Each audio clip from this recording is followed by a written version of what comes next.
இந்தியாவினுடைய மூவர்ண கொடியை கையில் ஏந்தி அந்த வெண்ணிற ஆடை உடுத்தி இருக்கக்கூடிய கப்பல் படையினுடைய வீரர்கள் உற்சாகத்தோடு நம்முடைய தேசத்தினுடைய அந்த கப்பலில் செல்லக்கூடிய காட்சியை பார்க்கின்றோம். இந்திய கடற்படைக்கு சொந்தமான பாதுகாப்பு கப்பல் சென்று கொண்டிருக்கின்றது. தேசத்தினுடைய கொடியை உயர்த்தி அங்கு இருக்கக்கூடிய அந்த ஊழியர்கள் மகிழ்ச்சியோடு செல்லக்கூடிய காட்சிகளை பார்க்கின்றோம். இந்திய கடற்படை கப்பல் இன்னும் சற்று நேரத்தில் பாம்பன் புதிய பாலத்தை கடந்து செல்ல இருக்கின்றது. சற்று முன்பாக ரயில் தண்டவாளத்தின் வழியாக கடந்து சென்றது. தற்பொழுது இந்த கப்பல் கடந்து செல்ல இருக்கின்றது. பாதுகாப்பு கப்பல் கப்பல் சென்ற பிறகு பிரதமர் நரேந்திர மோடி அவர்கள் பாம்பனில் இருந்து ராமேஸ்வர தீவுக்கு உள்ளாக புறப்பட்டு செல்ல இருக்கின்றார். ராமேஸ்வர தீவுக்கு சென்ற பிறகு பிரதமர் நரேந்திர மோடி அவர்கள் ராம நவமி நாளில் ராமேஸ்வர கோவிலில் நடைபெறக்கூடிய பல்வேறு சிறப்பு பூஜைகள், தரிசனம் உள்ளிட்டவற்றிலெல்லாம் பங்கேற்க இருக்கின்றார். 2 கிலோமீட்டர் நீளம் கொண்ட ராமேஸ்வர தீவில் புதிதாக அமைக்கப்பட்டிருக்கும் பாம்பன் பாலத்தை பிரதமர் நரேந்திர மோடி அவர்கள் நாட்டு மக்களுக்கு அர்ப்பணித்திருக்கின்றார். இந்த புதிய பாலத்தின் மூலமாக பழைய பாலத்தில் ரயில்கள் சென்றதை விட கிட்டத்தட்ட 4 முதல் 5 மடங்கு வேகத்தில் கூடுதலாக செல்ல முடியும் என்ற தகவலை ரயில்வே துறை அதிகாரிகள் தெரிவித்திருக்கின்றார்கள். காற்று எவ்வளவு வேகமாக வீசுகின்றது என்பதையெல்லாம் நொடிக்கு நொடி மதுரையில் இருந்தவாறு கண்காணித்து ராமேஸ்வர தீவில் காற்றின் வேகம் எவ்வாறு இருக்கின்றது என்பதற்கான அந்த தொழில்நுட்பங்கள் மூலமாக காற்றின் வேகத்தை கண்டறிவதற்கான அனிமாமீட்டர் கருவிகள் அந்த பகுதியில் பொருத்தப்பட்டிருக்கின்றன. 2 அனிமாமீட்டர் கருவிகள். அதன்படி ராமேஸ்வர தீவுக்கு உள்ளே காற்றின் வேகம் 58 கடந்து விட்டது, மணிக்கு 60 கிலோமீட்டரை நெருங்கி விட்டது என்றாலே மண்டபம் பகுதியோடு ரயில் சேவைகள் நின்றுவிடும். உடனடியாக தானியங்கி முறையில் சிவப்பு விளக்கு மண்டபத்தில் ஒளிரும். எனவே ராமேஸ்வர தீவுக்குள்ளே ரயில்கள் செல்வது தாமதப்படுத்தப்பட்டு அந்த மண்டபத்திலேயே நிறுத்தி வைக்கப்படும். எனவே காற்றின் வேகம் 60 கிலோமீட்டருக்கு உள்ளே இருந்தால் மட்டும்தான் ரயில்கள் இந்த பாலத்தை கடந்து ராமேஸ்வர தீவுக்கு உள்ளாக செல்ல முடியும். அதுபோன்ற நவீன தொழில்நுட்பங்களோடு இந்த புதிய பாலம் அமைக்கப்பட்டிருக்கின்றது. இதற்கு முன்பாக இருந்த பாலம் அடிக்கடி துருப்பிடிக்கக்கூடிய ஒரு தன்மை கொண்ட இரும்புகளாகத்தான் இருந்தன.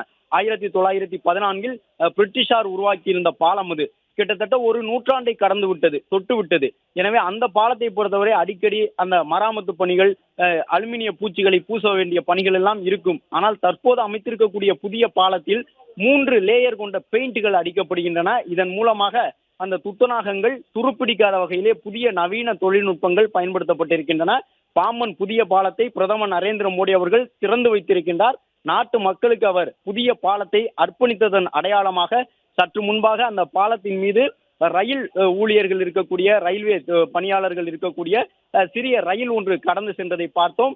அதன் தொடர்ச்சியாக இப்போது இந்திய கடற்படைக்கு சொந்தமான பாதுகாப்பு கப்பல் ஒன்று, ரோந்து கப்பல், அந்த வழியாக செல்லக்கூடிய காட்சியை பார்க்கின்றோம். 2 கிலோமீட்டர் நீளம் கொண்ட பாலத்தில் 70 மீட்டர் கொண்ட பகுதி மட்டும் தண்டவாளத்தோடு மேல் நோக்கி செல்லும். அவ்வாறு மேல் நோக்கி 17 மீட்டர் உயரத்திற்கு தண்டவாளம் சென்ற பிறகு அந்த வழியாக கப்பல் கடந்து செல்ல முடியும். இதற்கு முன்பாக கப்பல் கடந்து செல்ல வேண்டும் என்றால் பாலத்தை 2 பக்கமும் இருந்து கையால் இரும்பை சுழற்றி மேல் நோக்கி உயர்த்த வேண்டும். அதற்கென ராமேஸ்வர தீவில் இருக்கக்கூடிய பயிற்சி பெற்ற இளைஞர்கள் பயன்படுத்தப்பட்டார்கள். அந்த இளைஞர்கள் தான் அந்த இரும்பு பகுதியை சுற்றி மேல் நோக்கி உயர்த்துவார்கள்.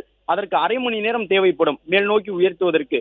மீண்டும் மேலே இருந்து கீழே இறக்குவதற்கு, மெதுவாக அந்த பாலம் சரியாக பொருந்தக்கூடிய விதமாக இறக்குவதற்கு 20 நிமிடம் தேவைப்படும். ஆனால் இப்போது முழுவதுமாக எலக்ட்ரானிக் முறையில், மின்னணு முறையில் அந்த பணிகளை எல்லாம் செய்யக்கூடிய விதமாக ஒரு சுவிட்சை அழுத்தினாலே போதும் பாலம் மேல் நோக்கி சென்றுவிடும். ஒரு சுவிட்சை அழுத்தினாலே போதும் பாலம் மீண்டும் கீழ் நோக்கி வந்து தண்டவாளத்தோடு பொருந்திவிடும். இதற்கு தேவைப்படக்கூடிய நிமிடம் என்பது சரியாக 5 நிமிடம் 30 வினாடிகள். கிட்டத்தட்ட ஒரு 5.5 நிமிடத்தில் பாலத்தை மேல் நோக்கி உயர்த்தவோ அல்லது மீண்டும் கீழ் நோக்கி இறக்கி விடவோ முடியும். எனவே கப்பல்கள் செல்லுவதற்கும் ரயில்கள் செல்லுவதற்கும் தாமதம் ஏற்படாது. தொடர்ந்து ராமேஸ்வர தீவுக்குள்ளாக செல்ல முடியும். தற்போது இந்திய கடற்படைக்கு சொந்தமான கப்பல் பாம்பன் புதிய பாலத்தை கடந்து செல்லக்கூடிய காட்சிகளை பார்க்கின்றோம்.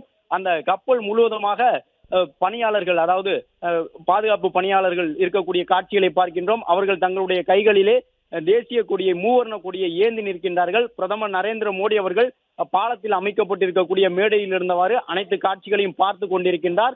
இந்த பாலத்தை பொறுத்தவரை 17 மீட்டர் உயரத்தில் தற்பொழுது நிற்கின்றது. கப்பல்கள் வரும் பொழுது இது போன்று அது மேலே சென்றுவிடும். கப்பல் சென்ற பிறகு மீண்டும் கீழே இறங்கிவிடும். கீழே இறங்கியவுடன் வழக்கமான ரயில் பாதையாக அது செயல்படும். இந்தியாவிலேயே முதல் முறையாக இது போன்ற ஒரு செங்குத்து தூக்கு பாலத்தை அமைத்திருக்கின்றார்கள். கப்பல் கடந்து செல்லக்கூடிய அந்த காட்சிகளை பார்த்து கொண்டிருக்கின்றோம்.